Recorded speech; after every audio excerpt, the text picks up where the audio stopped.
Welcome to Who Makes the News. Hello.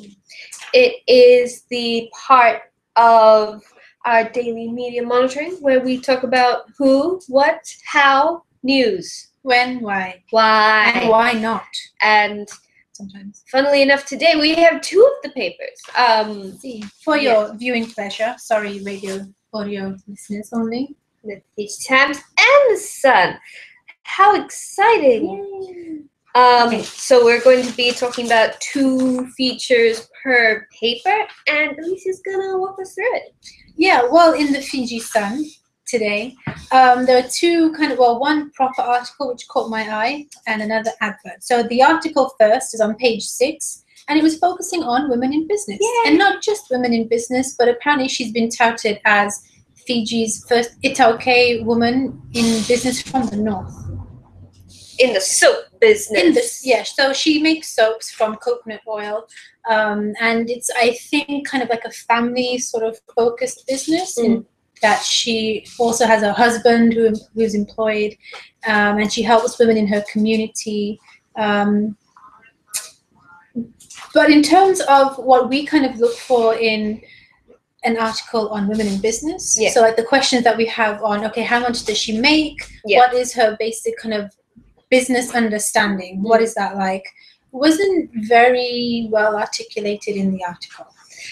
Yeah, particularly in terms of learning from her experience and how can we apply it to the wider sense of women in business. Particularly, did she have business training? Did she need business training? What about quality control? All the kind of nitty-gritty stuff that tends to get overlooked. So when women do try to set up income-generating projects, they usually run into these kinds of issues. When it comes to quality control, when it comes to business management, when it comes to just general budgeting to make sure that you are able to pay yourself and not just pay for the things. But it's also really interesting because she isn't she doesn't look after from husk to shelf. No. She does get... So she gets the coconut from women, like other women in the community, like they do the husking and the scraping and the squeezing of the coconut to get the oil. And then she has a recipe that she kind of formulated from herself, and she adapted that recipe from another woman who taught her. So it wasn't even from like an official sort of, business training kind of standpoint. She had to adapt that, and then her husband packages the different kinds of products that she makes, and she sells them. But she also sells them to customers here in Suva. So I would have liked to know, what is the cost of that kind of transportation? Having to ship it. Yeah, because or plane it. So apparently she sells the soap bars for $2.50, but the other products, we don't know how much she makes a month, even like financial quarter or whatever, we don't know. Profit, what you just said about what goes back into the business, what goes back to her home, into other communities. It wasn't very clear. But it seems like she's doing a good job. So that's good. But there's also something else you want to talk about that's in the Fiji Sun. Yeah. The Water Authority of Fiji are doing a 2-month campaign on how to save water. It's running from 2 to 4 in certain areas, and it was really funny because when I was looking for the places in the north that they were going to have these presentations, and there are only 2 places, in Basa Civic Center and in Savu Savu somewhere else. And I was like, what about the other places that people, what about the rural communities? I mean, when you're talking about trying to save water, these are the people that have to do the most just to get water. I mean, it's not as easy as turning on your tap. You may have the tap, but you might not have the water system to kind of provide the water, or you have to go walking a couple of hours just to get water from the nearest creek, which hopefully isn't drying up due to this extended dry spell. Or you're dealing with too much water because you're in a coastal community and you can't actually use any of the ground sources of water because it's all salty. I do believe that doing a roadshow kind of campaign, so actually setting up physical stations and telling people things, it might have been far more effective given that it is the Water Authority, to perhaps collaborate with the national broadcaster to perhaps run a media campaign. We know that, for example, FBC has a huge reach in terms of, I think they either recently expanded or about to expand their transmission through a Japanese grant, Right. I think, technical grant kind of thing. So it would be a great kind of platform to raise awareness, and you wouldn't necessarily have to have that 2 to 4 gap, which is not very accessible for women who are the ones who are usually responsible for most of the water, have to deal with most of the water issues or lack of water and that kind of stuff. Because think about it, 2 to 4, that's when the children come home from school. Yeah. So who's going to be there, to greet them, make sure that they have maybe food ready for them, and that they have their clothes kind of washed and getting them, ready to do their homework. Whatever kids do these days. Particularly in some of the more rural areas, you're either going to pick them up, you're waiting for them by the road for the bus to come, those kinds of things. So it's a really inaccessible time, and a national media campaign through broadcast in the vernacular to make sure that it's an effective way of getting the message out, and not just a small roadshow opportunity for some who might be able to. And then at least it's far more relevant to everyone that needs water. I mean, given that even if you don't have piped water, you're still affected by the extended dry spell, which might continue into next year. Yeah, because of El Nino. Yay! That's happening. Climate things. Continuing to happen. Yeah. So that's all from the Fiji Sun for today. And then in the Fiji Times, page 2, there's an article it's about basically the government's initiative to try and curb violence against women and children. So the Interagency Task Force, we have that in Fiji, is kind of with the Ministry of Women, the Fiji Police Force, and other kind of interested organizations, stakeholders, are coming together to do a certain campaign ready for the 16 Days of Activism, which is happening from the 25th of November to the 10th of December every year, just to make sure that they have a strategy that is well implemented and it kind of responds to the needs of women and children and basically kind of society in general. But it was a very sort of generally blah article. I mean, because it was blah. It was blah. I mean, they were saying kind of stuff, but it wasn't. It was just like, here's our concrete action. Yeah, it wasn't saying anything like that. Particularly, would they be considering more intense training for police in the lead up to 16 Days of Activism? Given that we saw last week that the police are saying we don't know how to deal with these effectively, not all of us do. And so given that they had this meeting, that they probably should be figuring out a little bit more concrete stuff.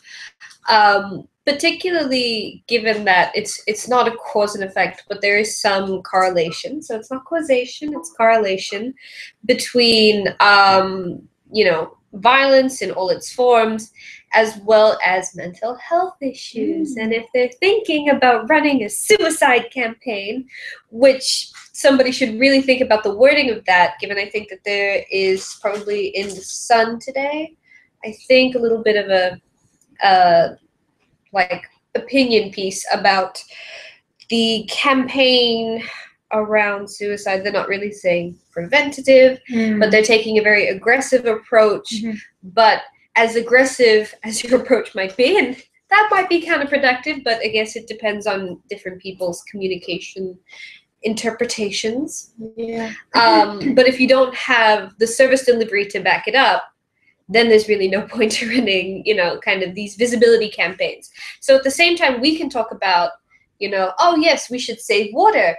Oh, but wait, we don't have piped water. So, how relevant is this water saving campaign for communities that don't actually fall under the Water Authority of Fiji's services? And those are actually the most vulnerable in terms of the lack of water. So that kind of stuff. So it seems to be a recurring theme of here's our message, but then here's our service delivery, and they're not quite matching up together. And it's also funny because going through the HIS forms where we have the question where we ask them about their kind of major concerns and any sort of assistance that they've tried to get to help them address these issues. And many of the women who filled out the forms are saying, we've applied for maybe free water or free medicine, but we don't know what's happening with our kind of forms. The process is taking too long. We're not hearing any response from authorities. So there's that kind of interaction and communication which is sort of breaking down at the community level. So no wonder people are getting frustrated. And without proper communication, you're not necessarily going to have people to want to be part of what should actually be services that support them. Yeah. So there's that. Yeah.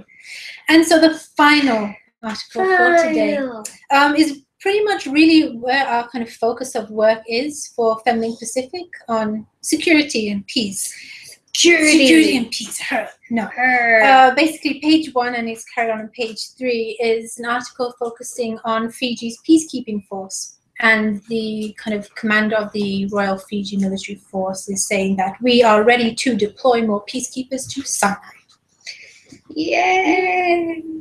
I mean, there is nothing gender in it at all. I mean, we're not ones to promote, women going into the military as a kind of form of gender equality. It's just not. That's not gender equality. It's counterintuitive, to be honest. But we're kind of, I don't know what I'm trying to say here, Sean. I think generally it's not the most comforting thing, as primarily a lot of our work is in conflict resolution and peace building and the promotion of the prevention of conflict. Sending more troops, unfortunately, does not prevent conflict. Sometimes it instigates conflict. Sometimes it makes conflict go on longer. You're putting more people at risk of physical harm, as well as the potential of onset mental health issues, because PTSD is not fully discussed, even though we have a significant percentage of our military forces actually had, do deployments and things like that. And so when you don't get your treatment for PTSD, violence, so much fun. But in terms of maybe Fiji should be a more active player in the global peacekeepingness.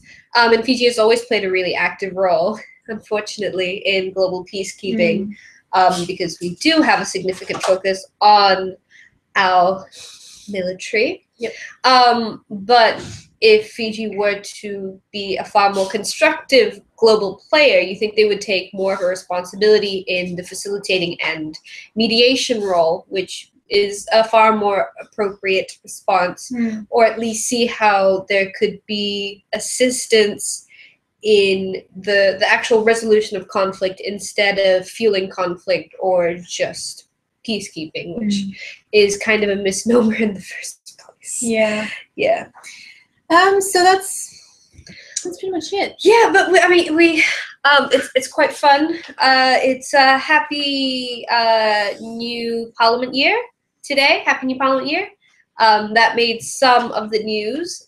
What didn't and will probably not make the news following the new Parliament year is women at all. Highly gender blind address by the president. I mean, the president always gives great addresses, although this one was a little bit interesting insofar as there was a little bit of a heavy-handed approach to the sedition issue. They still haven't even started talking about the mediation and conflict resolution at all, and so that's a little bit of a concern, because if you don't understand where conflict's coming from and you just say shut it down, then you're pushing the frustrations or whatever it is that people are playing on, because you have your political agenda, but if you don't have foot soldiers, then you have no war, right? And so you don't have any potential for the kind of conflict that they're trying to fuel, and so there has to be some underlying issue with people. You can't just brainwash people in the middle of nowhere and not use anything as kind of like your bargaining chips. So that's it kind of seems like the only thing that we have seen in the media is coverage of the court cases, and there has been a lot of apparent breaches of their human rights according to the Constitution. Yeah. That's what the accused have been saying. Yeah. But there has been no sort of going back to the community and saying, hey, you know, this person has been charged or is accused of being seditious and doing all sorts of naughty things. Yes. What's happening, guys? You know, are you feeling okay? What are the prices like in your community? Are you able to get water? That kind of thing. Food or anything like that. And so it's incredibly disappointing, particularly given a lot of our work, like you alluded to earlier, is in this particular area. And there's 1325, UN Security Council Resolution 1325 on women, peace, and security. 15-year anniversary. It's 15 on October 31st.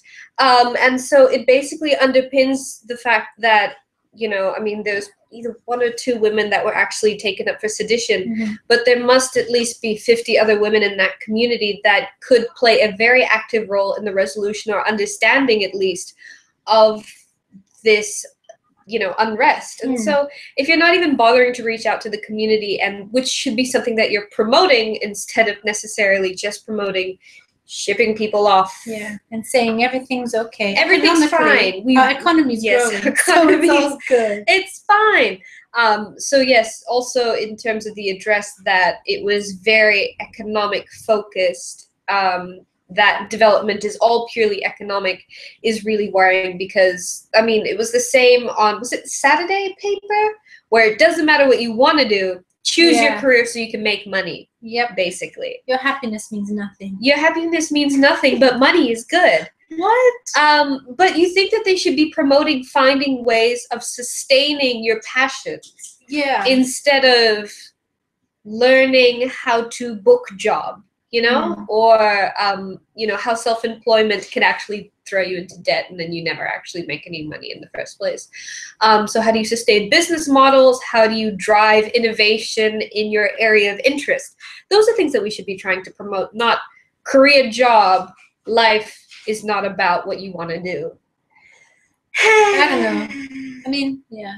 I mean, it's things that they've been telling women for decades, so we should be used to it, right? Doesn't matter what you want to do, you're going to be a reproducer. That's it. And that's been Who Makes the News. Thanks, guys. Go forth and be more than just a reproducer or a moneymaker for the government.